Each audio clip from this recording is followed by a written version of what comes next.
Siku ya leo tunahitimisha semina yetu ya kimungu namna hiyo.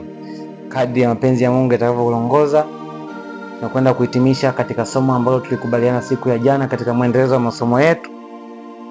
Wito wa kimungu, uvumilivu na upendo katika wito wa kimungu. Jana tulizungumza juu ya neno la Mungu linalosema unyenyekevu katika wito wa kimungu. Unyenyekevu katika wito wa kimungu. Lakini siku ya leo tunakwenda kuhitimisha katika eneo hilo nyeti zaidi katika upendo na uvumilivu katika wito wako ulionao. Upendo na uvumilivu katika wito wako ulionao. Wewe kama muamini, wewe kama mtumishi wa Mungu, wewe kama muamini wa Mungu, hakikisha umepata wito wenye uvumilivu, hakikisha umepata wito wenye upendo.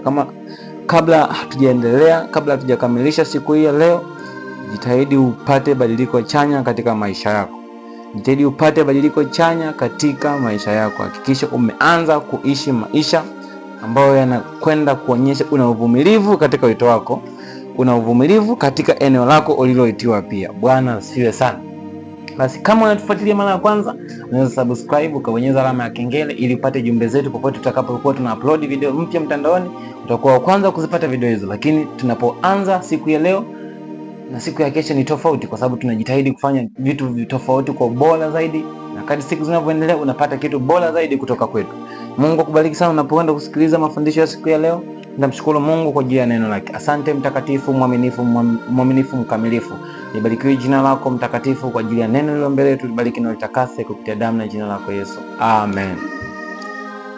Kwa hiyo nawasihi mimi niliyemfungwa katika Bwana, mwenende kama inavyostahili wito wenu mlioitiwa, kwa unyenyekevu wote na kwa upole, kwa uvumilivu, mkichukuliana katika upendo. Leo tutakuwa katika kipengele hiki cha pili, kwa uvumilivu mkichukuliana katika upendo. Jana tulielekezana juu ya kipengele cha kwanza uvumilivu, jana tulielekezana juu ya kipengele cha kwanza upendo. Tukaona nini maana ya upendo, tukaelewa nini kwa nini tunapaswa so upendo, unyenyekevu.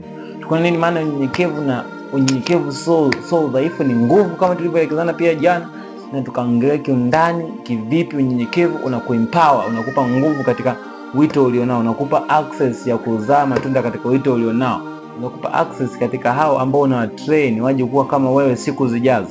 Mungu akubariki sana wewe ambao unazidi kubadilika na kubarikiwa na video hizi, na wewe ambao unazidi kuchukua hatua baada ya mafundisho yanayokaa katika mlolongo unaoeleweka na unafuatilia zote channel hizo. Mungu akubariki sana.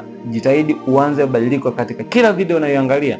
Hakikisha unabadilika. Kama ulipewa katika unyenyekevu siku ya jana, leo utakapopewa katika uvumilivu na upendo, hakikisha pia unabadilika. Sikiliza sasa, katika utumishi wa Mungu tumeitwa katika maeneo kadha wa kadha, lakini maeneo hayo tumeitwa katika maeneo tofauti. Kuna mtu ameitwa katika mazingira magumu sana. Kuna mtu ameitwa katika mazingira ya tabu ngumu sana. Kuna mtu ameitwa katika mazingira ambayo mwanzo wake ni mgumu mno. Inawezekana katika mazingira hayo inamlazimu kutembea kwa mguu mbali wa kilomita ngapi kuifanya kazi hiyo. Inawezekana kutumia gharama kubwa kuifanya kazi hiyo zaidi ya hela alizonazo kwa ajili ya kukamilisha kazi hiyo. Inawezekana ni kwa namna yoyote ambayo inamkatisha tamaa kama mtumishi wa Mungu. Bwana asifiwe sana. Lakini katika hali ya kawaida umepaswa kuwa na uvumilivu. Uvumilivu utakutrain wewe kukomaa. Uvumilivu utakutrain wewe kuwa na success, ambazo kuwa na consistency, kuwa na uendelevu katika hicho kitu ambacho unakifanya. Consistency inaelekana na uvumilivu, lakini uvumilivu ni kuvumilia. Uvumilivu ni kuwa na ile consistency katika kitu cha kimungu ulichopewa ndani yako. Kuwa na ile ya kuendelea, kujaribu mara kwa mara, kuwa na ile ya kutaka kujua zaidi, kuwa na ile ya kutokurudishwa nyuma kwa maneno ya mtu, kutokukatishwa tamaa. Huo ndio uvumilivu unaotajwa katika Biblia takatifu. Basi iko aina kuu, zipo aina za uvumilivu hatuwezigusia siku hiyo ya leo, lakini nitakwenda moja kwa moja katika upendo, na katika pointi ya pili ambayo ni upendo. Kitu gani ambacho kinasababisha upendo kitu gani ambacho kinasababisha mtu ambaye ana wito au mtu ambaye ana kitu cha kimungu ndani yake inamlazimu awe na upendo? Kitu cha kimungu chochote kilicho ndani yako, ukiwa na upendo utakitumia kitu hicho kwa manufaa na kuwafunza wengine katika manufaa uliopelekwa wewe. watabarikiwa nao pia. Jitahidi ubadilike, jitahidi uwe mtu wa upendo, jitahidi uwe mtu wa watu. Utakapokuwa mtu wa watu, hakuna kitu utakachokifanya utachukizana na watu. Ukihudumu, utahudumu kwa upendo. Ukiwasaidia watu, utawasaidia kwa upendo. Ukiwafundisha watu, uwatrain wawe kama wewe, ukawatengeneza role models wako, utakuwa umewatrain kiupendo.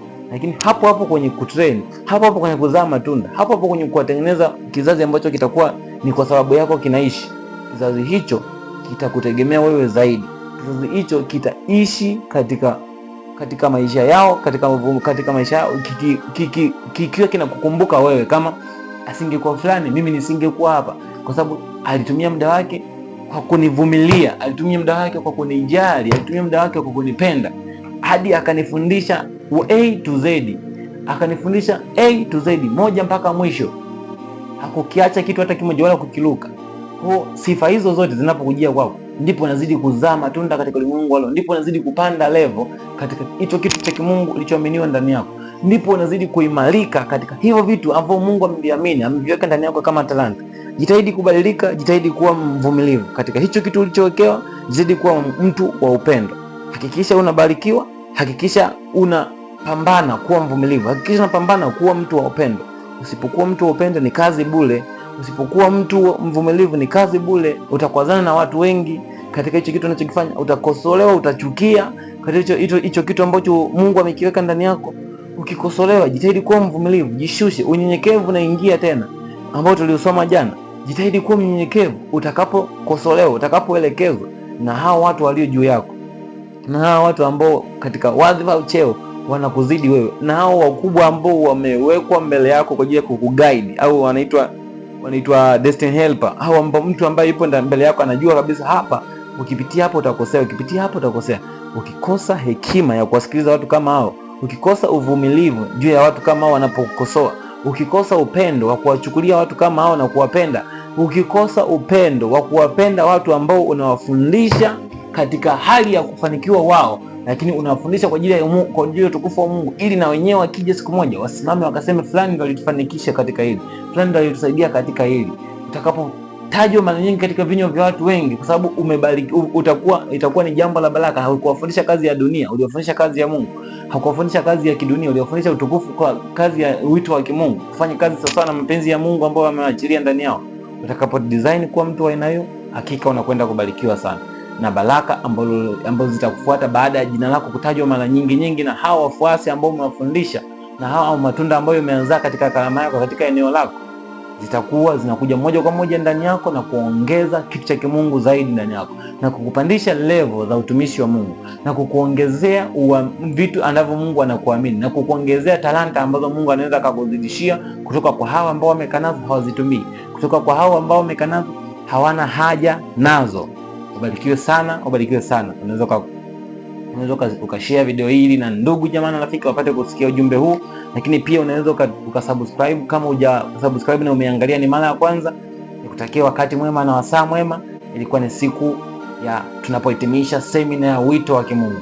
Siku ya leo tumehitimisha semina ya wito wa kimungu. Tutakapopata kibali, tutakuja na somo lingine ambalo tutaintroduce siku hiyo husika. Nikutakie wasaa mwema na Mungu akubariki sana.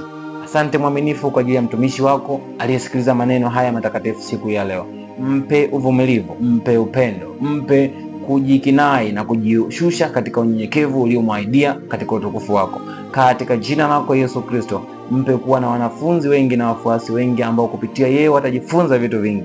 Elisha alijifunza kwa Elia, lakini sisi wa sasa tumepaswa kujifunza kwako Yesu Kristo kama role model wetu. Tumepaswa pia kuwaachia wadogo zetu, tumepaswa kuachia ndugu zetu, tumepaswa kuachia wafuasi wetu mambo yako zaidi na zaidi, sawa sana utukufu ulioachilia ndani yetu. Tumepaswa kuwa role model kwa watu ambao wanatuangalia, tumepaswa kuwa role model kwa watu ambao wanatuzingatia katika maisha yao. Nalibariki jina lako nikisema asante, nalibariki jina lako nikisema wewe ni mwema. Tupe badiliko halisi, tukaishi tukikupendeza wewe na wanadamu, hatimaye tukazidi kuongezeka katika wito ulioachilia ndani yetu. Asante kwa kuwa ni mwema mtakatifu, katika jina lako Yesu Kristo nikiomba na kushukuru, amen.